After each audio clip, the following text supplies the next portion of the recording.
ujohlabelelayo lakutshilwa masibuve ubuncoko bakho liviwa bubumnyama bubaleke uvele ukukhanya Baba wethu onamandla ngalo wadala izinto ezazingekho zabakho ngokuba izwi lakho linguwe uJohn mayibhala ulizwi wabayinyama engekho yena izinto zonke zange zibekho Baba wethu onamandla uDavide wathumela izwi lakho esihlokweni lawuhlangula umphefumulo wami namhlanje thumela lona kule ndawo yaseGeorge thumela lona Baba wethu onamandla kwabadlula ngendlela kwabahlele ezindlini Jehova ophilayo linamandla uyalivuma uIsaya uthi aliwi phasi libuyele kuwe lilambatha njengemvula eshayo iwunyakamisa umhlaba uthi libonjani izwi likaJehova ophilayo. Father, we thank you lilulanyelwa imimoya yegama lenkosi yethu Yesu liphilisa abantu ulidala ukukhanya kumnyameni linika ithemba nabangenathemba. Baba wethu ongcwele lifuniwe nakule ndawo thetha nalo uthethe ngathi ngalo yegama lenkosi yethu Yesu Kristu waseNazaretha. Thank you Lord. Iyabonga isamba kanye nawe Nkosi yami. Sifunde le ncwadi yamaRoma. uYesu uzichaza umsebenzi wakhe azawenza.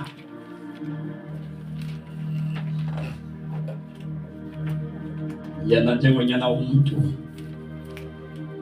utheza ufuna abantu. Le Bible yami ithi abakude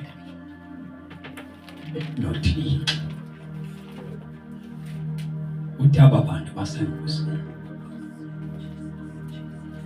Now wenza isithembiso wehlile uza kubasindisa sabasindisa babili abantu ababili emhlabeni, babili abantu abasemangcwabeni, babili abaphila babili abantu abalapha endlini.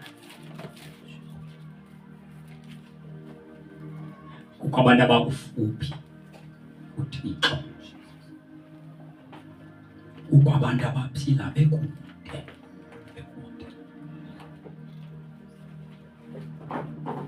Babini abantu abasezinkonzweni, kukho abantu abasenkonzweni kodwa bakude noThixo. Kukho abantu abazaziyo bathi nasikude noThixo, bekho abantu abangazaziyo ukuba bakude. Ndifuna sihambe nalamazwi. uZakeyu ufa ngoYesu uba uzawugqitha. iBhayibhile xa ichaza uZakeyu wayesisityebi, ayethi wayenemali. Oh yeah. He was a rich.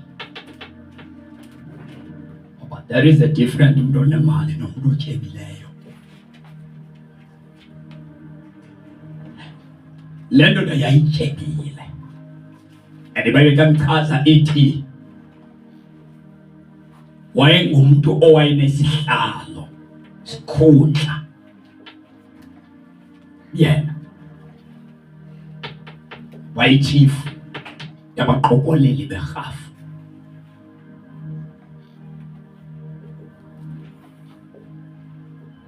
So wonke kumshumayeze ngokumthembisa uba uzaphuma endlaleni xa ukhonza uThixo. Wonke kumthembise ngoba uzawupromotwa emsebenzini makakholwe. Oh yeah. wonke kumceke licawe ukuba khona into azawuyenzelwa nguThixo. Wayenazo izinto, walikhona wayengenayo uZakheyu neyayishota apha kuye. Waba nethamsanqa lokuzazi uba ikonto endiyidingayo. umbhali wayemfutshane ngesithomo. Xa ufunda verse 1 ka-19 uthi wayefuna ukumbona uYesu ukuba ungubani. Wayefuna ukumbona, efuna ukuphinde amazi uba ungubani uYesu. Yendlela uZakheyu wayefuna ngayo umazi. iBhayibhile wanyanzelisa ukuba azigibele entweni azokwazi ukufikelela ekumboneni uYesu. Yesikhathi uZakheyu enalehanga yokumbona, kanti noJesu kwelacala uyayiva kuba phakathi kwaba bantu abaninzi ikhona indoda endifunayo. Ayiguyi, ayinangxaki, ayizisanga abantwana, ayihluphekanga, kodwa ifuna just ukundazi yona. iBhayibhile uthe sehambile wathi basondele nomthi lo, waqwalasela phezulu, wambiza ngegama, yehla emthini, ndizawulalisa kwa uYesu. Wayengayanga kwaZakheyu, wayigqitha, but wabanjwa inhliziyo emfunayo. Wazibona uYesu uselibaziseka uhambo lwakhe ngenxa yalo muntu okhoyo kule ndawo. uYesu iBhayibhile wehla lo mfo ovuyo.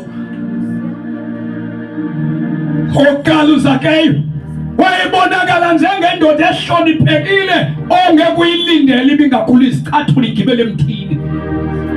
But ngenxa wayefuna ukumbona, wayibeka phansi pride, waselahla izicathulo zakhe waqabela emthini. Ndiyacinga ngokomqondo wami uba abantu bazibuza uba yini efunwa yile ndoda, because uYesu wayethathwa njenge-athala, wayengathathwa njengomntu ophezulu. Le ndlela abantu abamthatha ngayo emhlabeni, nabantu bezizwe babemthatha ngola hlobo, ukuthi uYesu asiyena umuntu ongendlalela i-red carpet. Inhlonipho esinikana yona thina ingaphezu kwenhlonipho uYesu wayifumanayo. Inhlonipho esiyinika emabandleni thina singabefundisi, it's above, ingaphezu kwenhlonipho uYesu wayinikwa. uJesu wayengayinikwa inhlonipho esiyinikwayo thina. But uZakheyu waqabela emthini. iBhayibhile xa ifika uYesu wathi yehla Zakheyu ndiyolalisa kwakho. iBhayibhile xa iyolalisa kwakhe uthi ehle. Bathi laba baba naye uba le ndoda libimazi ukukhohlela ibingakanani lo izono zakhe. Wavuma uZakheyu izono zakhe, because xa umuntu esondelene noYesu izono zakhe zilula ukuzivumela. Igama lenkosi malibonke. Le verse esifundayo, to cut the story short, kusemveni koba uYesu ethathe indawo yokuba kule ndlu lufikile usindiso. Uthi ke I, the Son of Man, not the Son of God, Son of Man, because uJesu waba ngunyana womuntu.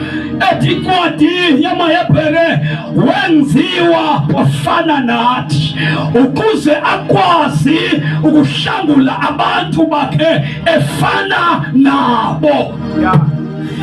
ukuze abe ngumbingeleli onovelwano wenziwa wafana nathi. Uthi ke xa isiza akezi njengonyana kathi kubahlangula, uza njengonyana womntu ezohlangula onyana babantu. But I, the Son of Man, came to look for people who are far away from God.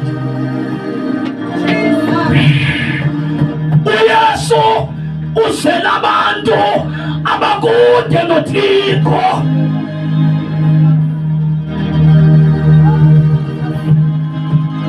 I, the Son of Man, came to look for the people who are far away from God. They are in danger. Alibonge igama lenkosi. Bonke abantu abakude noThixo utumbhale basengozini. Amanye amagama ndithunyiwe ezulwini ukuzovimba inkosi. They are in danger. Abakahlelwa ingozi kodwa basengozini. Lendlela abahamba ngayo ibasengozini. Uthi I, the Son of Man, came to look for the people who are far away. Noba basezikawe kodwa babakude noThixo. They are in danger. Noba bayashumayela kodwa babakude noThixo. They are in danger. Noba bayaprofeta kodwa babaprofeta bekude noThixo.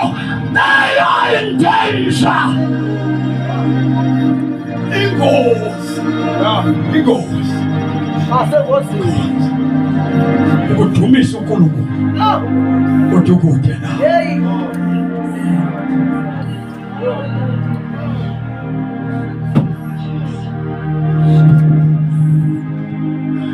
Uthunyiwe. Uyamazi Yesu wayithunya kuqala kumaSirayeli ayephethe umthetho kaThixo. Bephethe umthetho kaThixo kodwa bekude noThixo abaphethe umthetho wakhe.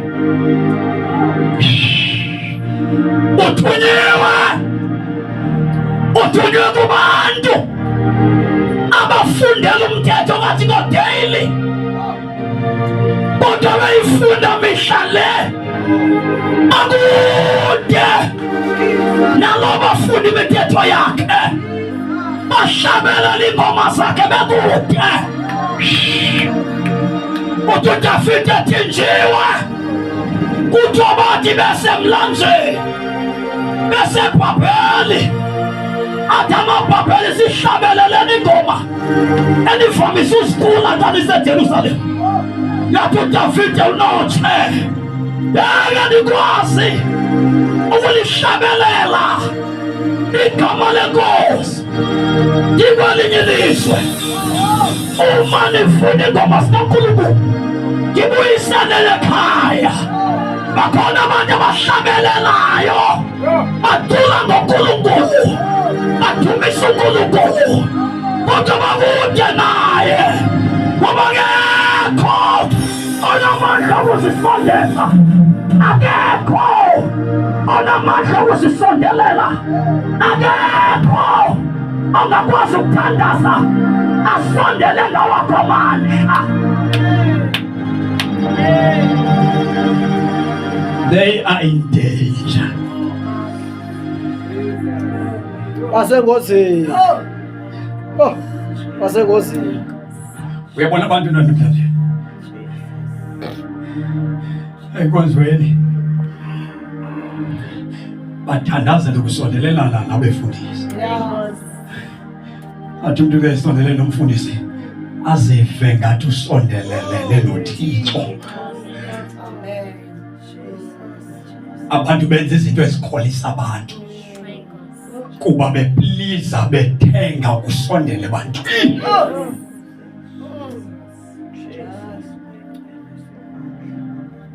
uYesu ndizofuna bobantu, ndizofuna bobantu. Ingxaki yaba bantu basengozini, bazawungcwatywa kakuhle, bangqinwe zicawa abakhonza kuzo, kuthiwa bebengamakholwa, kodwa bebephila bekude, bengamazi uSimakade. Kuthiwa ifuthuma Yesu emhlabeni, naba bantu basengozini bayayazi imithetho yami, kuthi inhliziyo zabo zikude. Hamba Yesu yobakhangela. Bathinziwe,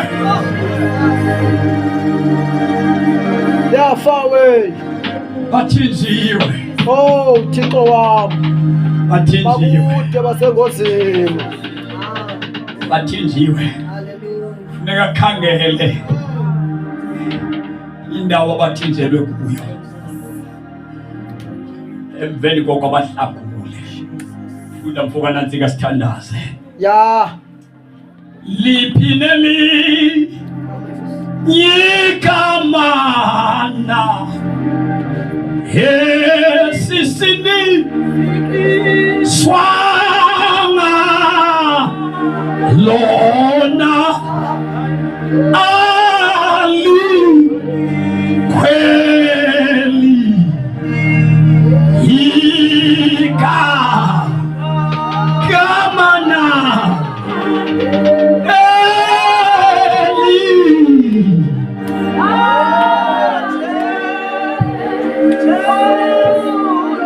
khonze uThixo wakho, uzicengezele.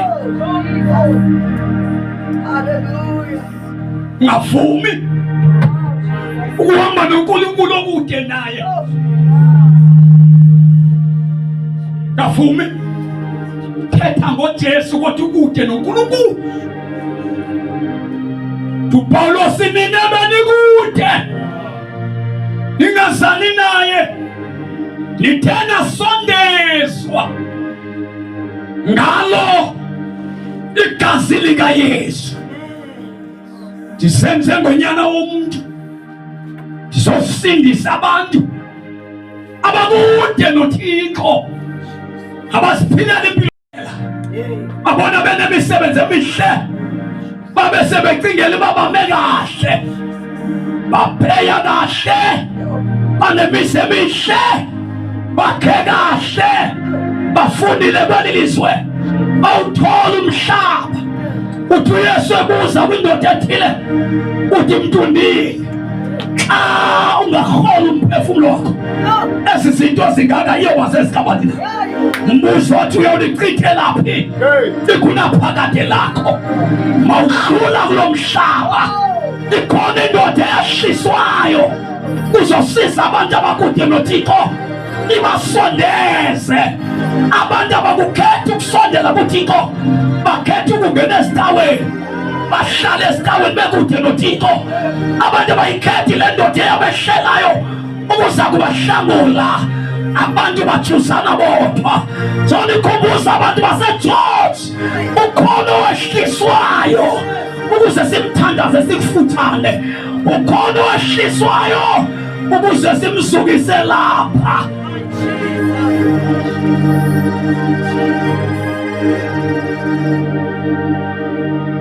ewe kaloku basengozini. Ncwadi yamaRoma chapter 3. Funa le ncwadi yekaLuka. Now ingozi,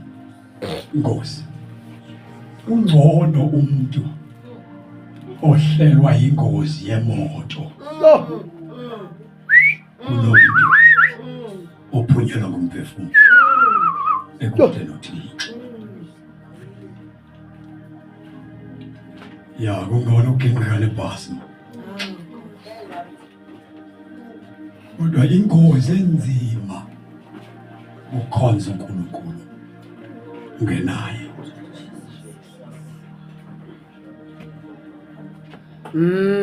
Ngizomethemba njalo ngobuya yazi phela uso ikhola ngeso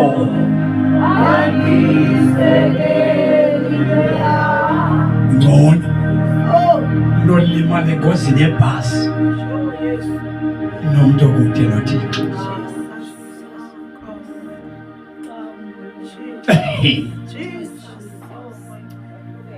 Ipain efiwa ka kusitha ithotombe lam ndithele phakathi ndifele engozini ayinokulinganiswa nepain yokufaka umuntu efele engozini yokubhekela kundikhola ngokuthi umbhali lo pain yipain engu-non-stop.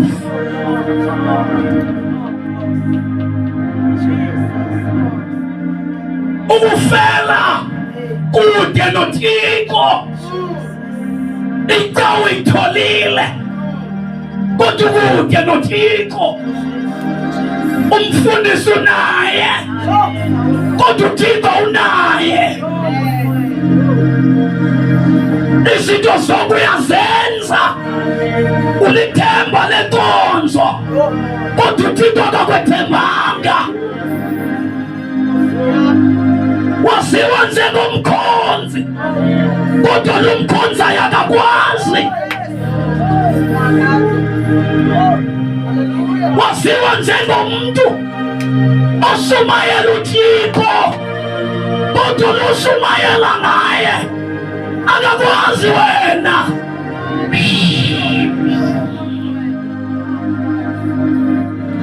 uJehova namandla wathumela uYesu ukuze abantu bakhe onomkhonzi bebhekele kuyingozi ukuphila kulo mhlaba. Bantu baseJozi nisondelelene nabafileyo bakowe kude nomdali wakho. Kuyingozi ukubukela enkonzweni kodwa usimakade ungamazi. Kukho indoda eyahliswayo yasisa izulu yanxityisa umhlaba kodwa babafuna imithetho yami kubo kodwa bakude.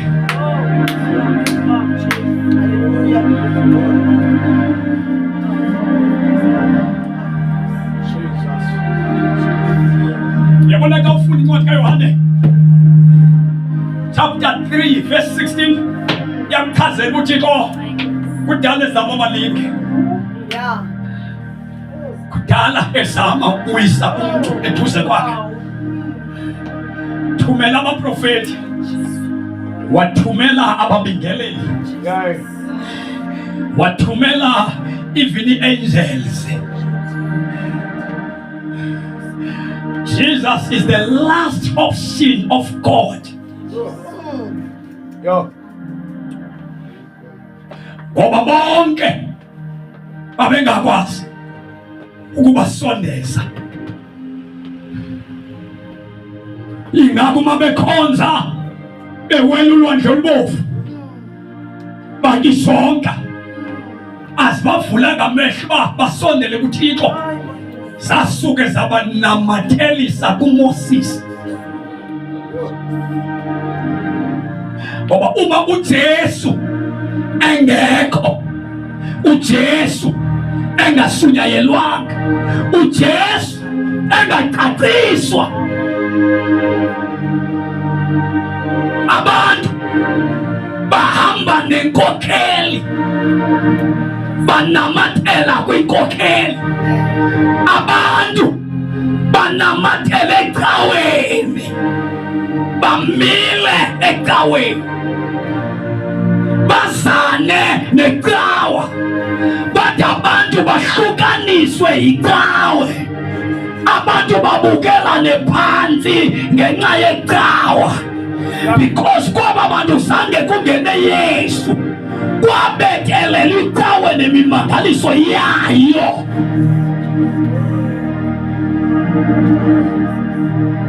Ude uMoses angayothandaza abesentabeni for 40 days and 40 nights.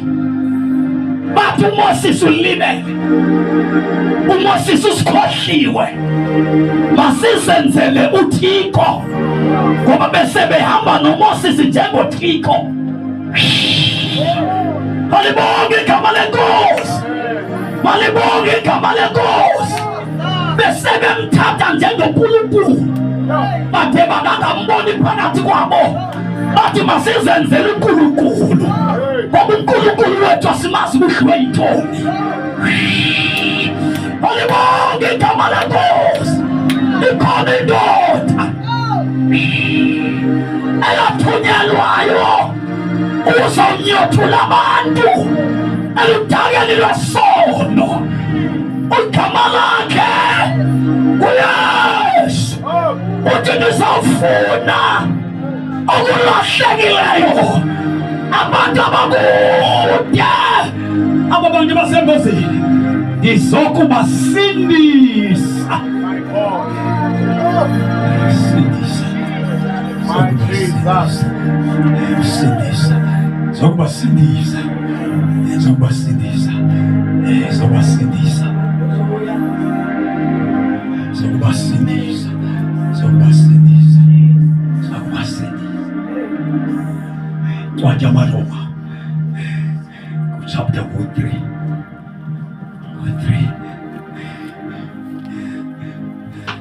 Jesu msindisi iwami, uhlabelela ngawe Nkosi, uhlabelela ngawe, asikho isihlobo Nkosi, isihlobo esifana nawe, esifana nawe.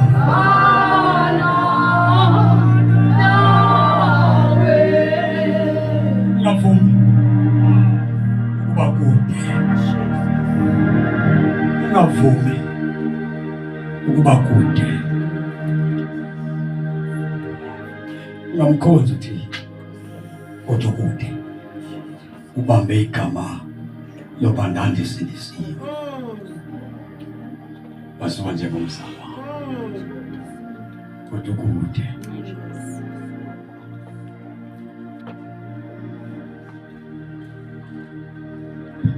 Ukusindiswa, ubudlelwano phakathi kwakho noThixo. Ka ungasamva, ungasebohlobo nawe naye, sumnandela ngo-amen wasecaweni, ngoba liyeza ithuba lokufa. Kondwe imbi enziwa nguSathane, njengoba isizwe sasikade sesibili saziwe emazulwini, uThixo wayesazi uba unesizwe sakhe, bekhona isizwe esingesizwe sakhe, abantu ababizwa ngoba zinhlanga, mna nawe njengoba sihlala manje.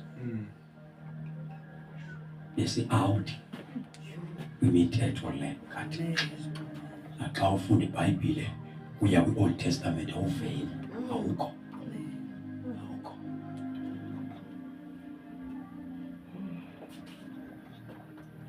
Imithetho yayibhalelwe kwi-Israyeli, isizwe Thixo basinyula ngo-Abraham. Amen.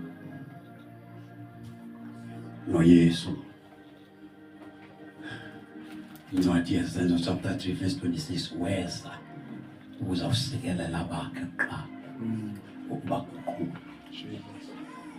uJohn chapter 1, weza kwabakhe bazabakha bamlima. uJesu ufuneka ungamkhanyeli uba ungumJuda, Laba bathi ngumlungu bavumele. Yeah. Amen. Siphikisana nabantu abesithi uJesu ngumlungu wazalwa emaJudeni. Amen. Bible ithi xa umkhanyela esenyameni umchasi Kristu. Sifuna simvume. Amen. Indona ndiyamthanda. Yeah. Umlungu waseJudiya. Yeah. Evangeli liphara. Babe ndingakhange ndizimathanise naye. Yes. Kwinto entle manje. Isebelungwini. Hallelujah.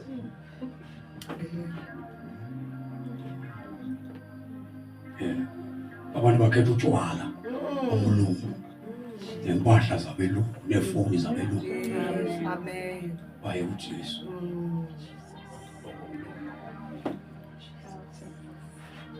Bathuka iBhayibhile bathi lela belungu.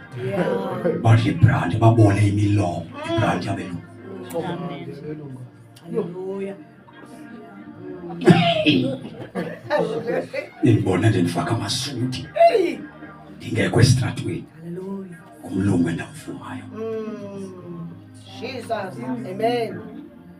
Wathunyelwa waba ngumntu ebantwini ukuze abe nofelwano. Wesabo bakhe bazabakha bamvuma.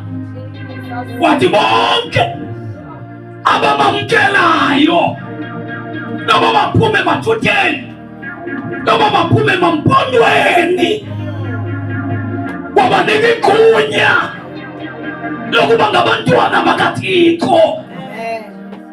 Uthi umbhali abantwana bakaThixo bayaloyisa ihlabathi. Sihlangulwe yindoda eyazalwa kwaJuda. Ayilobala yonso. It is real. It is a true story. Kuthi abelusi babelusile bafika isithunywa sezulu sibabikela indaba ezilukileyo. Sizele indaba zomfuyo ukhona ozelweyo kwidolophu encinane ogama likuNazaretha. Izani siyamqula khona ozelweyo ukhona ozalwayo. Imbewu yakhe ayifeli emhlabeni. Uthi umbhali awuthi kwenkalekisa abantu uthi inzala yowesifazane iyakujumisa inhloko yenyoka. Lo mzala wayekhuluma ngomsindisi ogama lakhe linguYesu ukuze abadayisi bomzimba abemamkela uYesu itshintshe impilo yabo. Amaphara ahlula abazali babo xa bevuma le ndoda yasezulwini kutshintshe isimilo sabo. Ukhona namandla ukusondeza abantu kuyise.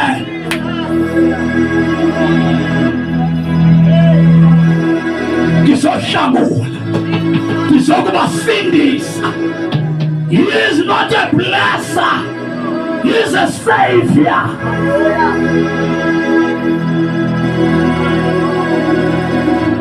He is not a blesser. Hallelujah.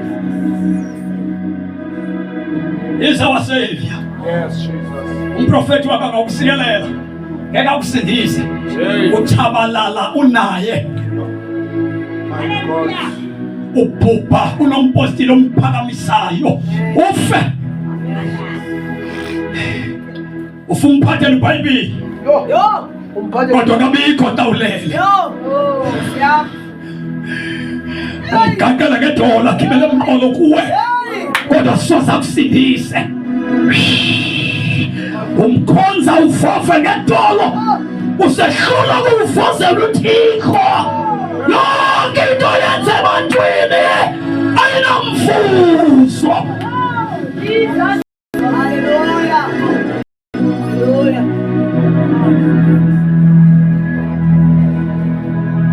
Atwa weza akafani namadoda, akafani nabesifazana abanamandla. uJesu akafani noMoses, akafani noAbraham, akafani noIsaiah. He is not an ordinary prophet. He is God. He is equal to his Father. Unamandla wakubiza indoda seyisethuneni, impova lihleli phezu kwayo, impethu zidla, lamntime phezu kwethuna, lithi Lazaro phuma. uJesu namandla ukujika isimo esingena kutshintshwa muntu. Akusondeze ukhonzo useduze kukaNkulunkulu. Verse number 25, chapter 3. Eduze noJesu ngizohlala naye, ngimthanda onke amalanga. Eduze naye, eduze noJesu ngizohlala, ngimthanda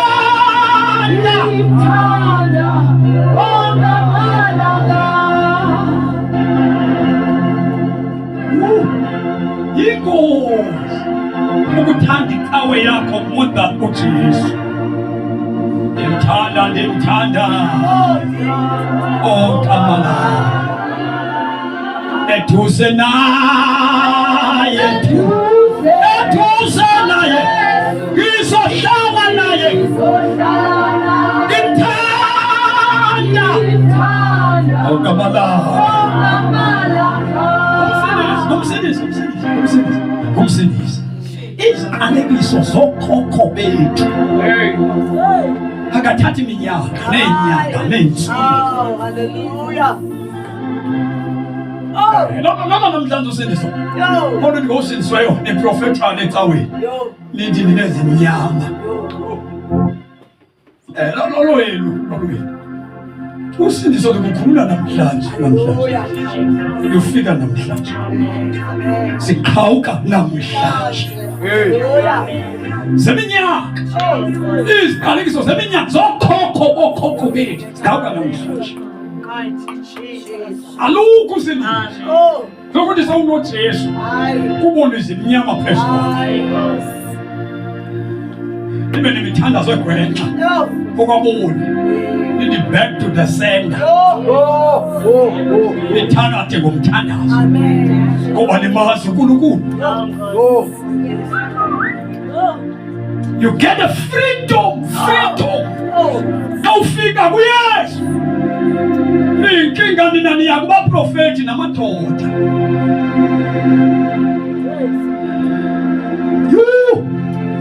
Kukho indoda mana bayigudluzileyo, bayinyathela ngenyawo emabandleni, bavezana bodwa, abanamandla okusindisa umuntu.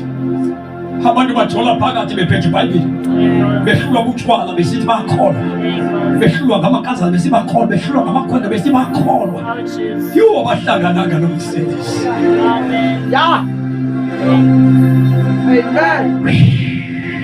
Angikhulumi ngesondo, isondo lehlulekile, isondo linezigebenga. Khuluma ngomsindisi osondeza umuntu amthathele eduze kukaNkulunkulu, eduze noJesu.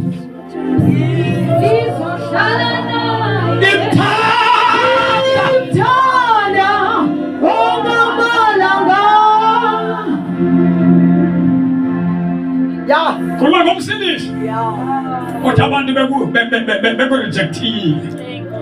Bekunyanya. Amen. Isimo sakho sivele ebantwini. Hey, Jesus. Ulahlile. Tifozwe indoda. Hey. Avule izandla zakhe.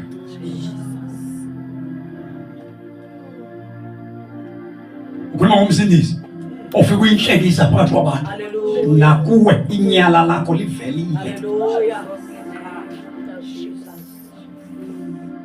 Ngoba isono siso esikuseparate nomdali wakho. Isono siyakuthoba. Hallelujah. Sikwenza ukudlalwe ngabathakathi, ukudlalwe nguSathane, ukudlalwe ngamadimoni. Amen. Uthi ndizaba unihlangula. Not ukunisilelela, unihlangula. Zonihlangula. Abantu siyathandaza. Basikelelwa nguThixo Kuba ebadala. Badala. Wabasikela ebadala. Wenza indoda nomfazi. Wabasikelela. Wabagcina esinqeni sakhe. Baphila kwilizwe lakhe. Wabenza ngokumfanekisela wakhe. Wabakhela icontainer. Xa isakhe icontainer, wakhe icontainer yanye. Wow. Wathi indoda kula container yi-1 wasika kuyo. Professor wesifazane. Icontainer yomfazi. Wayithatha indoda.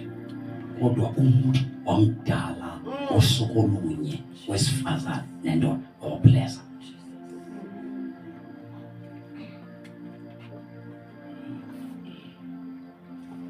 Wawa umuntu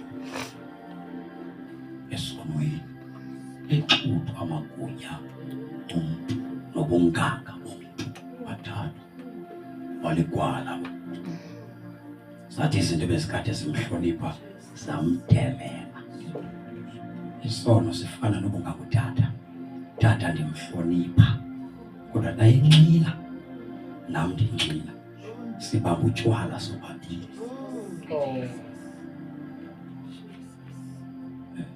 Sichazelana sobabili cuba. Utata kanamali yacuba ulicela kunyana.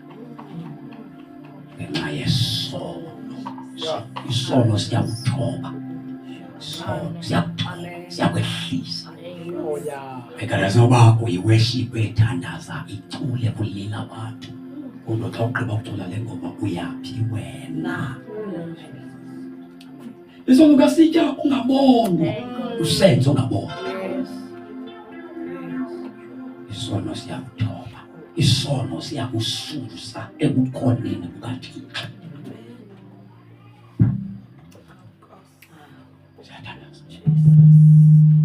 Uma abantu usithi isono siyabulala.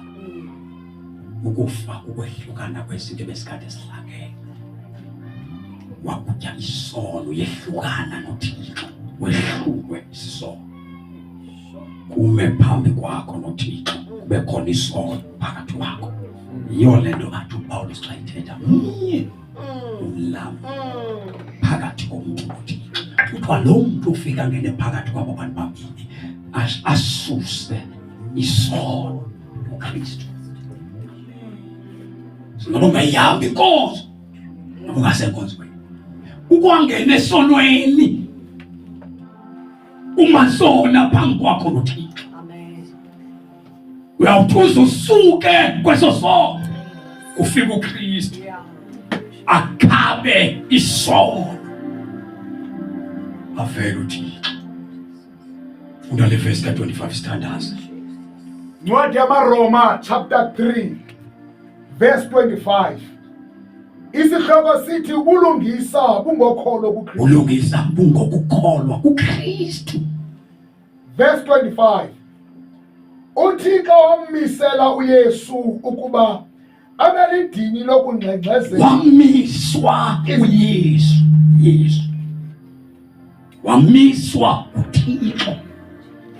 Uthi ndoba ngaba asimvume ayinotshintsha nto lo. Yesu akavunywanga, akavotelwanga, akathandwanga ngabantu kwathiwa yima kule ndawo. Kodwa uYesu wamiswa uThixo, wafunyanwa yena uThixo efanelekile ukukusindisa. Noba ungahlusenyuka ukhangela abantu abangakunceda wadlala ngawo. Ngoba uThixo impilo le yakho ungumazi wayo. Wafumana uYesu kunguye oselungelweni lokuhlangula abantu bakhe uThixo. Wabesemisa, wamisa yena. uThixo wamisela uYesu. Wamisela uYesu. Abelidini lokungxengxezela. Wamisela uYesu. Entlango xa betyiwa zinyoka, kodwa mabakhele inyoka ngodongwe. Abayibhekileyo bazawusinda. Yabhala uYohane esithi njengokuba inyoka yaphakanyiswa entlango nguMoses, kanjalo umelwe kuphakanyiswa uNyana woMntu. Wamiswa ukuze akuthintele impilo Yesu. Umadoda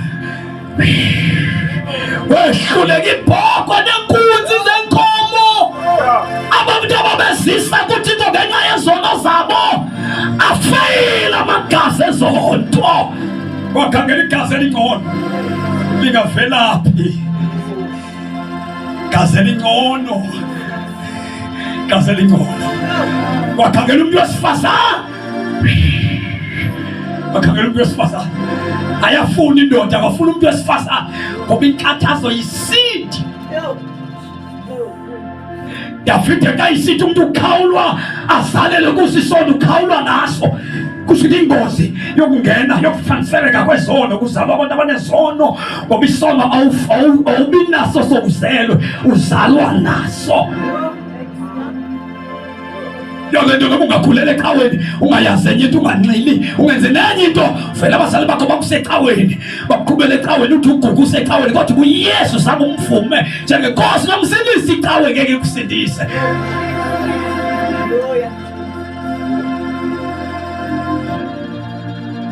Icawe ngeke ukusindise. Icawe ngeke ukusindise. Icawe ngeke ukusindise.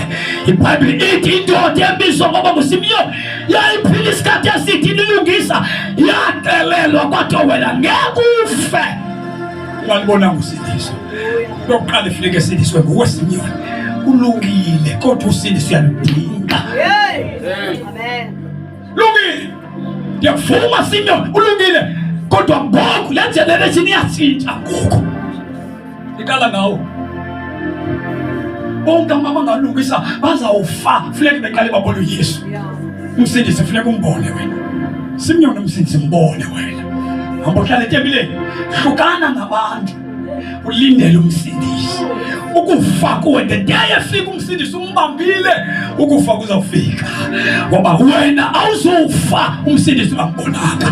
Liliswa ukuvala amehlo uphume uphefumulo, kodwa umsindisi ungambonanga. Wamiswa ukunxexezela izono zabantu.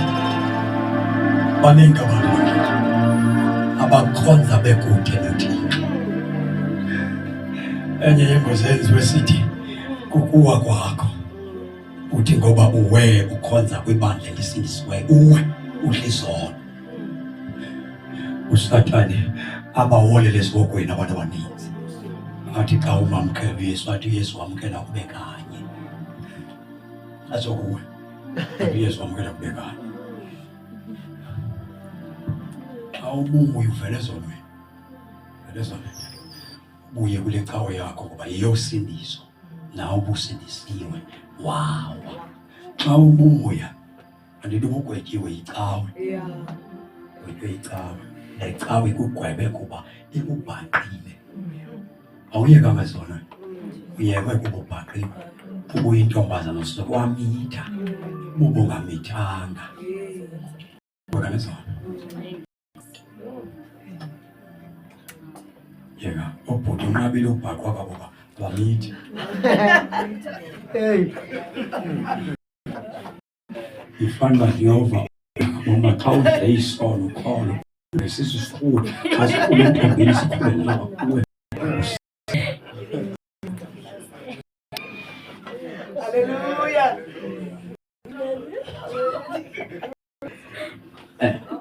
Wowe umoshoko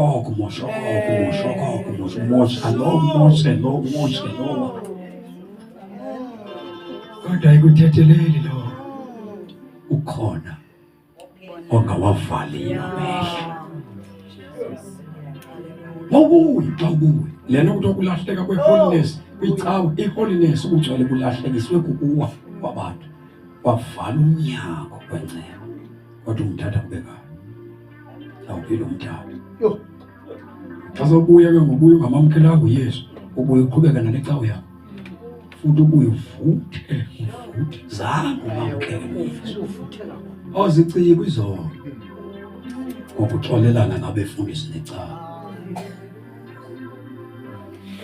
La madoda ayingasi inkomo ibenye xa ixolelwe izona kuthiwa ugqityiwe. Umamkela kube kanye xa ungakhanguwe. Yabona uba wawa umzimba wakho adla izono ube sobuya ngefestini icawe le okhonza kuwe iyakwazi usilibali bakuhluke uyawukhonza umane uzama ke umane uzama akulungi awuva laa nto wawukade uyive awuyive sozuyive sazela sakho safa mhla walala nomntu safa sivuswa xa utheka uvuka wazibona uba ndingumoni uthi umbhalo umculo wesiwisile sinelizwi likaThixo sinobomi ngalo siyazazi izono zethu. Ungazibulala xa uzazi izono kodwa umsindisi ungamazi. Uthatha intaba uzihenge ngenxa yezono kuba ingxaki yakho usathana ukuvala amehlo kumsindisi. Hallelujah. Xa ukwabona umsindisi asizikhulwanga izono zakho. Amen. Yanibhalile man, ndinibhalile man ingoni. Alisetshile wanethe nona. Sinomthetheleli kuye uyise. Akazithethelele automatically hayi ke. Sengizidlile. Sawuyabona ke. Buhlela undazi bali likholo. Hayi, akwenziwa njalo. Sinomthetheleli kuye uyise. Yena uyawusinqanyazela kuye idini lokunqanyazela izono zethu. Uthi lo mbhali hayi ezethu qha nezehlabathi. Kusho ukuthi le nto azawuyenza ehlabathi kumele uyenza nakuwe njengomntwana wakhe. Uyahlathi siyathandaza uyise wamadodana amabini. Indodana yakhe yathatha yonke izinto yawuzidlela kude unyana wayo xa ebuya wahlaba ithole. Elathole lelokumngenisa ekhaya bephumile kuyabuywa isango lokubuya kuYesu. Xa uxabene noThixo suvuma ukufela kude uthandwa inkosi kodwa ungathandwa lizulu. Uluva uthando lecawe kodwa ungaluva lukaThixo. Usathane usile akanamandla qha usile. Abantu benza bakhonza uThixo divided behlukaniswe icawa. Ubutshaba badilizwayo phakathi kwethu noSirayeli sibakhe ngeenkonzo silibala isalvation. Basafela sonke besinoba safelwa nobucawa kwepikawe ayikho namandla, ayikho engagcina umuntu, ayikho engakwenza ube ngcono. uYesu yedwa okwazi ukutshintsha abantu, uYesu madoda okwazi ukukhulula abantu, uYesu oza ne-freedom ebomini bomuntu. Uthi ukathi ungalala uthi Nkosi ndiyabulela, phefumlo wami ukhululekile. Wamiswa xa uthe wagileka, wamiswa ukuze sihlambulule, wamiswa ukuze sikhulule, wamiswa ukuze sikhonzise. Okamagazi achithe kome, lelakhe kuphela elihlala lilitsha. Alibonge igama leNkosi. Uma sidibana namabala simaphambi kwakhe sihlambe linamandla, soze laphelelwa amandla. Make simeke nyawo sithandaze. Wamiswa madoda uYesu. Sonke liyasunyanywa ezirediweni, liyasunyanywa esitifini, liyasunyanywa esitratweni. Ukhangelwa abantu ukuba bangehlukani nenhlabathi bephila kude noThixo. They are in danger. Phuma engozini. Lebhasi ogibele kuyo isena masondo, seyihamba ngesondo elinye. Le moto ogibele kuyo iphelele zibreaks, mhlobo wami, apho ngaphambi kwakho liliwa. Phuma kulo ngozi, phuma kulo moto, phuma kulo bhasi. Ukhona owelula izandla. Vala amehlo akho, siyathandaza.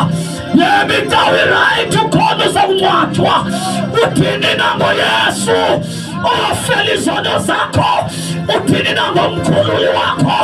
Uthini na ngendoda enama konke ukuze bonke abakholwa kuye bangathabalali, bonke babe nobomi obubunaphakade? Ake sivale amehlo sonke, ukuvula umlomo uthandaze. Mzalwane, umenziwa izothandaza. Siphakamise izandla zethu sike sithandaze sonke. Elowo nalowo athi Nkosi ndinguye lo. Siyathandaza ngegama likaJesu. Ukhona namandla, liyaphila, liyakhulula, liyasebenza nakule ndawo yaseGeorge. Nkulunkulu amoyingele ndawo yaseRamaphosa, izwi lakho. Thank you, Father. Thank you, Jesus. Siyabonga Thixo wethu onamandla, siyabulela Moya oyingcwele, sibulela wena Nkosi. Ebusuku njena ukhethile nathi Thixo wethu onamandla, nasi izazela zethu sizibeka phambi kwakho namhlanje. Thatha nansi impilo yethu Thixo wethu onamandla, sibuyisele ke Nkosi endleleni yenyaniso yakho. Zonke izinto ezithethwe kule ndawo namhlanje Thixo onamandla, masisenze sibe nokumelana nawe ngegama leNkosi Yesu. Sisame ngenyawo kanjalo, phakamisa izandla zakho namhlanje. Ebusuku njena ndifuna namhlanje ukuthandaza. Kunabantu namhlanje abathi empilweni yam mna ndiyakhonza, kodwa ndaqhawukana noThixo. Abusekho ubudlelwane phakathi kwam noYesu, andisamva empilweni yam ngenxa yezono endinazo ziyandimangalela. Sekuthethwa namhlanje, cela ngoku ubuva lo mazwi usondele uze ngaphambili sizothandaza nawe. Banye abantu ndifuna ukuthandaza nabo ngabathi mna ndisindisiwe, kodwa ndihlela ndagileka, ndadla izono namhlanje, namhlawumbi ndihlala ekhaya, kodwa uYesu impilo yami uyandibiza amaxesha onke. Cela namhlanje mntasekhaya ubuye, izono ziyaxolelwa. Uzalwa igama lenkosi uJesu waseNazaretha. Ngicela mama ume kule ndawo ujonge ngapha. Ngicela namhlanje umuntu ophi mina ndiyakhonza nisindisiwe, kodwa Nkosi yami kunezono ezithi noma ndiyathandaza zithi tha empilweni yami, zivele ziyandimangalela. Noma ndiyathandaza kuthandazeki ngenxa yezono ezindimangalelayo. Siyathandaza namhlanje. Ngicela abantu bathoyo base ngaphambili uvule inhliziyo yakho. Ungajonga abantu lento ayijwayela ingabantu, kwathi ngawe uyayazi ukuba awuphuma kule ndawo ayibongoza msiza kumangalela, kodwa ngalo mthandazo uzawuncedakala. Funa abantu abathoyo namhlanje sizothandaza nawe. Ngajonga amehlo abantu wadele ngoba insinzo yakho wedwa. Sesiyathandaza ngaligama lenkosi uJesu waseNazaretha. Phakamisa izandla zakho ebusuku njena ndizothandaza nawe. Thandaza nawe namhlanje. Iza ungabi nanhloni. Sondela silinde wena. Iza ngabi nanhloni. Isazela sakho simhlophe. Siyakumangalela lento iyathetha ithi izadela amehlo abantu. Silinde wena kule ndawo. Sizothandaza nawe namhlanje. Phakamisa izandla zakho uvule inhliziyo yakho. Thethela amazwi namhlanje ebusuku. Uthi Nkosi uYesu. Cela uthethela amazwi nokholo. Uthi Nkosi uYesu, namhlanje ndiza phambi kwakho ndixolele izono zam endisaziyo nendingasaziyo. Ndikline ngegazi lakho. Nkosi uYesu, ndikline ngegazi lakho. Cima amatyala wam ngaligama likaJesu waseNazaretha. Namhlanje Yesu ndiza kukukhonza ndinyanisekile phambi kwakho ngaligama lenkosi uJesu.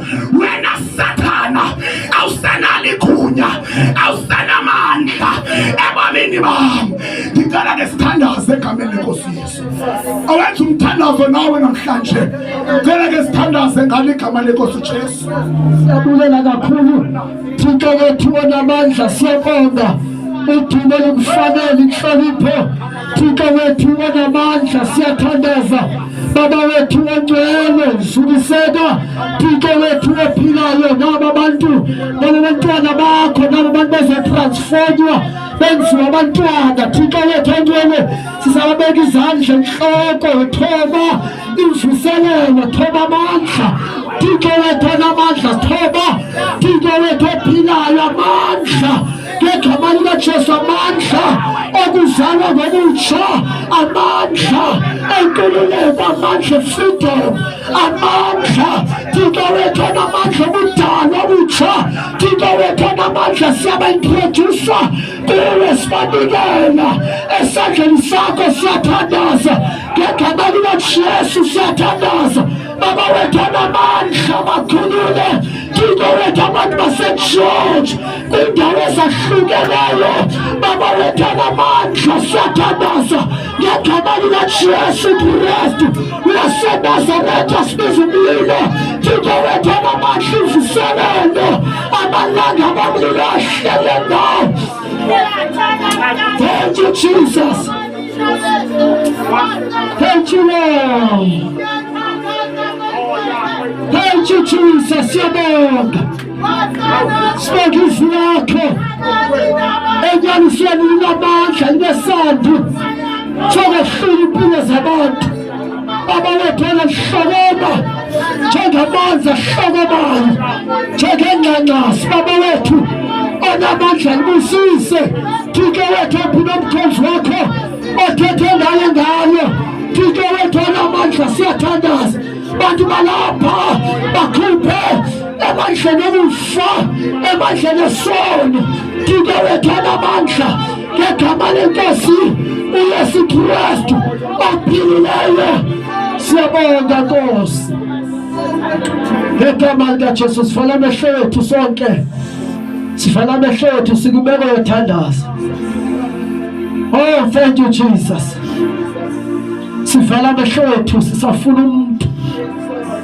iBhayibhile lithi kule ndawo bonke abantu abangenabudlelwano noThixo they are in danger, baphile engozini. Bonke abantu abakude noThixo baphila engozini. Vala amehlo akho ngokusezothandaza. Bonke abantu abakude noThixo baphile engozini. uYesu namhlanje kule mvuselo seJoji savulwa, ukhangela abo bantu baphile engozini, ufuna abo bantu baphila engozini. uYesu wehlile ulapha eJoji, besikaxakonga into yokwenza sikodwa silapha sizenayo uzohlangula abantu abaphila engozini. Bekhona lo muntu uyasivela noma angafa angalibona izulu ngenxa yezono zakhe azenzileyo, ngenxa yezinto ezimshayileyo. Uphila lo muntu engozini, uyasivela ubeka ilizwi lithetha nawe. Ndim lo uphila kude naye, ndim lo uphila engozini. Cela undibonise ngesandla sakho kodwa uthi Yesu ndihlangule. Njengoba sivala amehlo wethu kanje, unganibonisa ngesandla sakho ngomntu othi ndiphile engozini. Indawo endinayo, ndinayo inkonzo endikhonza kuyo, kodwa ndiphila engozini. Nganibonisa ngesandla sakho before sivale ngegama lenkosi Yesu. Cela izandla zethu sonke entendeni, sovala amehlo wethu sibe sesithandaza sibonge. Thula umlomo wakho ubulele. Baba wethu onamandla siyabonga, Baba wethu ongcwele siyabulela. Wehlukile lilokothulayo, wehlukile mlilahlayo, wehlukile mlilalenyayo. Sibulela, sibonge revival, sibonge imvuselelo, sibonge amandla ezwi lakho, amandla enkululeko, amandla okushayelwa kwalo. Baba wethu onamandla, Baba wethu ongcwele, siyabulela, siyabulela, siyabulela. Nabagulayo abalapha sabula isandla kubo, bathole impiliso ngegama likaJesu, bathole impiliso, i-deliverance, i-healing ngegama likaYesu. Ababotshwa imimoya bayakhululwa ngoku ngegama likaJesu. Abanamaphanti bayakhululwa ngoku ngegama likaJesu, ngegama likaJesu waseNazaretha. Father, we thank you in Jesus' name. Thank you Jesus. Bethela uNkulunkulu wethu izandla esikhulu. Tata uNkosi beze ngaphambili.